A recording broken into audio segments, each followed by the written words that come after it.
hadduu yahay wasiir ama uu madaxweyne noqdo aad adna free ride ama wax aadan kasban aad helaysid qof walba wuxuu kasbado cuni doonaa haddii ilaahay yidhaah waan gartay meesha hanoo joogto dooda waan ka baxaynaa jamaal cumar jamaal iyo maxamed tiice doodan aan u geli doono waxay tahay ilama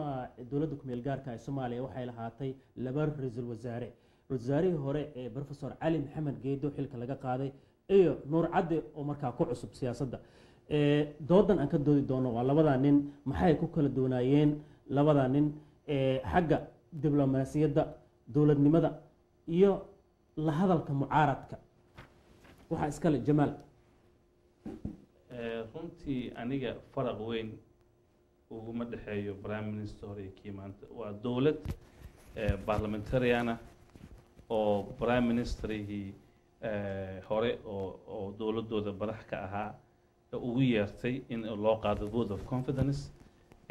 kiina intuusan dhicin resignation sameeyey geedina runtii wuxuu ahaa prime minister hawl fiican aada u fiican usoo qabtay dowladdan nin soomaali ayuu ahaa recordkiisana wuu caddaa nin ma ahayn runtii meeshuu u socdo iyo wuxuu rabo mugdi uga jiray ma ahayn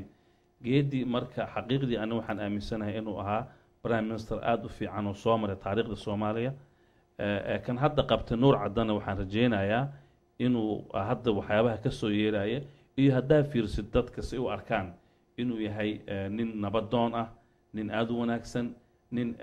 recordkiisa ama reer cross ha noqoto ama formal police ha noqdo record fiican leh ayaan u arkaa nuur caddana runtii labada qof shaksiyan waxaan ku kala saaray ma garanayo sababtaa nuur cadda hadda xilka qabtay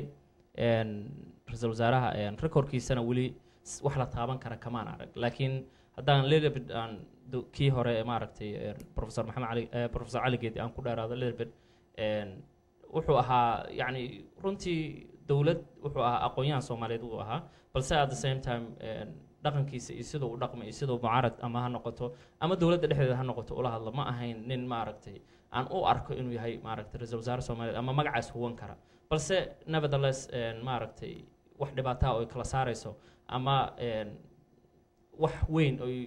keeni karta ma laha sababtoo ah dowladda laftigeeda waxaa la yidhi alf maaragtay alf waxmaale ka xumaaday quraan alf waxmaale ka xumaaday albaqrad kuma hagaag marka dowlad markeedii horeba dhismaheedii xumayd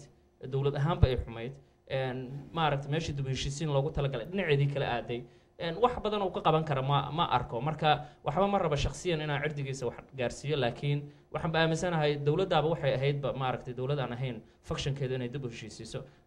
taasay ahayd maya jamaal haye mahad waxaa cajaa'ib leh garti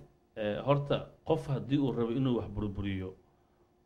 arrinta maanta soomaaliya ka taagan wuxuu heli karaa intaas boqolaal oo excuse ama marmarsi wax ku burburiyo haddaa soomaaliya hadda u fiirisid 91kii jabuuti waxaa lagu soo doortay nin la yidhahdo cali mahdi ee madaxweyne loo soo doortay waxaa la yidhi waa warlord waa qabqablaa la yidhi waa tuug ayaa la yidhi waxaa loogu daray inuu soomaaliya ku shubay kiimiko bal xamaraa lagu laayay madfac lala dhacay waxaa ku xigay maxamed faarax caydiid dowladdiisa halbalaar ayuu xamar ku samaystay waxaa la yidhi waa warlord waa dhiigyacab ayaa la yidhi tuug waay ayaa la yidhi waa la joogay jabuutaa la iskugu tegay waxaa la doortay cabdiqaasim madaxweyne waa la qayliyay waxaa la yidhi waa tuug kale marka waxaa cajaa'ib leh qofka uusan ka fursanin inuu isweydiiyo war ummaddan maxay rabaan iyaga ummaddan xaggee u socdaan ma waxay rabaan in malaa'ig cirka uga soo degto mise actually etoobiyaanka ay ka qaylinayaan miyay rabaan inay madaxweyne ka dhigtaan maxaa yeele soomaalidii cali mahdi maxamed faarax caydiid cabdiqaasim geedi nuur cadde cabdulaahi yuusuf qof walba uma ay weynayaan il ay ku sheegaan si ay u bannaystaan foolxumo fiiri waxa keliya oo laga celcelinaya waxay tahay inay bannaystaan dhac kufsi iyo isdil iyo boob bay rabaan inay bannaystaan say u bannaystaan marka qof alla qofkii si sharciga ku yimid cabdiqaasim si sharciga lagu soo doortay cabdulaahi yuusuf si sharciga lagu doortay calmaada si sharciga lagu doortay qof alla qofkii si sharciga ku yimaada microphone bay qaadanayaan way qaylinayaan marka maxay rabaan wax kale ma rabaan waxay rabaan inay isdilkii iyo dhacii iyo reebkii iyo boobkii soo noqdo waa runtiis walaalkay jamaal inta uu sheegay runtii waa dabeecad soomaalida lagu yaqaan laakiin waxaan markhaati ka ahay in jamaal ugu horreeyey dadka microfonka qaatay maaragtay meel fagaaraa ka yiri cabdiqaasim waa tuug uu dhahayo hadda maaragtay maxaa la dhahay sharciga lagu soo doortay inuu yiri maaragtay nin walba ka horreeyay markii laga reebo cabdulaahi yuusuf taariikhday ku qoran tahay recordkeena ku jirtaa marka waxaan aaminsanahay soomaalida uu sheegayo in jamaal ay tahay soomaalida noociisa oo kale ah laakiin anigu qof walba waxaan ku xukumaa waxa uu u geysto soomaaliya ama aan ku charge gareeya recordkiisa by the record not aniga kuma charge gareeya qabiilku yahay iyo wuxuu yahay taas waa wax laga soo tegay laakiin intaba anigu walaalka jamaal waxaan ku hayaa ma aragtay inuu asaga is sheegay intii uu yiri